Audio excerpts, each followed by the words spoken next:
Good morning. Thank you all for letting me come here this morning. I'm honored to be here, and it's a pleasure to share my testimony with you. Wanted to start just by sharing a little bit about myself before I get into my testimony. I was raised in a very conservative Roman Catholic household. My father was a Pearl Harbor survivor and raised us to respect our God, our church, our family, and heaven help us if we disrespected our mother. When my father passed, my mom and dad had been married 75 years. And he just recently passed. In fact, I'm leaving tomorrow for his military burial. My wife and I, we've been married 36 years, have a wonderful son and daughter-in-law and two beautiful young grandchildren. We moved here about 5 years ago after living in California for 25 years. Back there, I was president of Little League and very involved in the community. We were very blessed with great careers, and our house was really the place to go. On any given day, there was football players or wrestling team over barbecuing, and we opened our house to people that needed a place to stay or were less fortunate than us. Excuse me, I'm really nervous.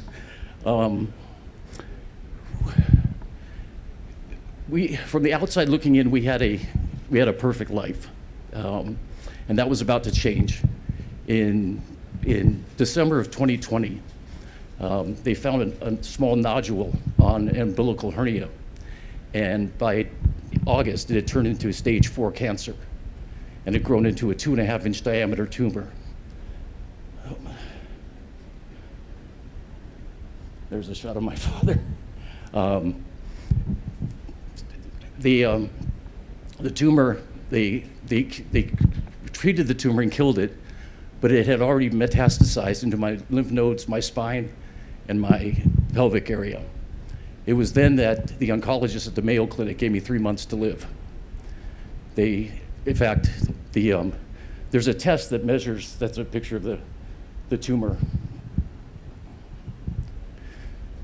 There's a blood test that they do called the alpha-fetoprotein test, and it measures the ferocity as well as how your body is responding to treatment. And the range is from 0 to 1,800. I was at 1,786. At 1,800, you go to hospice. The care that I was taking and the treatment I was taking was really to do nothing but contain the cancer and keep me comfortable while I got my affairs in order. So I wasn't really prepared to die, and I tell you what, there's nothing that'll hit you harder than hearing those 3 words, "You've got cancer." It just threw me for an absolute loop. And I felt extremely alone and afraid because I didn't know anybody here. And it was just my wife and my mother-in-law and myself, and all my family was back in California.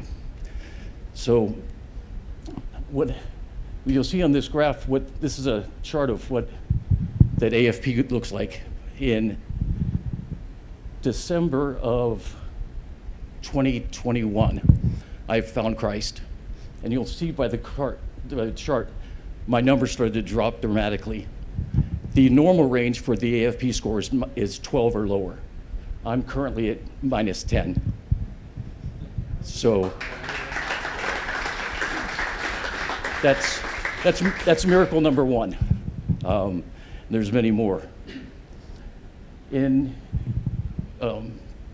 While I was going through treatments, I was looking for a place to find peace, and I found CCV and drove in, and one of the pastors walked me around the campus, and then I was invited to come to a service with him. And it was the first time I ever went to CCV, and it was Pastor Mark showed up with a lamb around his neck. And I was like, Monsignor Hackett at St. Catherine's never came out and had a lamb around his neck. So I was like, wow, where am I with the band and the music? And I just felt the Holy Spirit just taking over my life and really blessing me.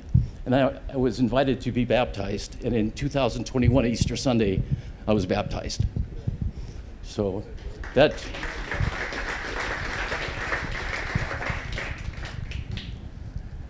This is one of the side effects, or one of the most frightening moments I had was one morning I woke up with red dots on my face. And I called the Mayo Clinic, and they suggested I go to my primary care physician. By the time I got there, my entire face was covered in the red dots, as you can see. I was probably the only person alive that was in favor of the mask rule for COVID, because that's the only way I could go out in public. But by the time I got to my doctor, that's what I looked like.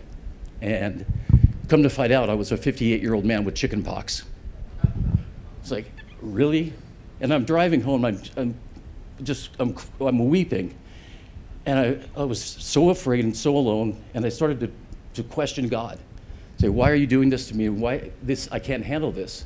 After the cancer and now this, it was just almost too much for me to bear. And it was then that I really decided that my life needed to be given to Christ, that I couldn't be in control any longer because my way wasn't working. And certainly he was trying to get my attention. And this was a good way of doing it. In fact, funny story, my grandson, he was only 4 at the time. We were FaceTiming, he's in California. He goes, "Grandpa, where'd you get freckles from?" And I go, "God gave them to me." He goes, "Tell God I don't like them." So that kind of made it nice. Even though the cancer's gone, one of the side effects that I've had for the last couple of years is neuropathy. And for those of you that don't know, neuropathy is severe pain in your feet. And it was for 2 years, almost like I was walking on nails. And quite honestly, there were times I'd have to walk with a cane because I just could not feel my feet. A couple of months ago, Pastor Travis at CCV and some of the members prayed over me. And on Easter Sunday, or the Easter week, let's get back to this. I was able to walk up to the top of the cross at CCV Peoria without a cane. And only just the support of my brothers there to help me in case I needed it. That's another miracle that happened. So in June of 2021, I was at Home Depot, and a gentleman by the name of Mark was working with me, and he asked me, he goes, you seem a little upset. I said, well, I just had my CT scan and my MRI done, and I'm waiting for the results. And this was a Wednesday. And he reaches in his pocket, and he pulled out the penny with a cross cut out of it. He says, I've had this in my pocket for 6 months, waiting for the right person at the right time to give this to. And today, you're the right person, and today is the right time. And he handed it to me, and he goes, this is a reminder that Christ is with you, and he's the one sent by God to give us everlasting life. And that weekend, I went to my oncologist on Tuesday, and the cancer was gone. It was completely gone. There was no sign of it anywhere. Even the oncologist at Mayo couldn't describe or explain what had happened. There was no trace of it anywhere.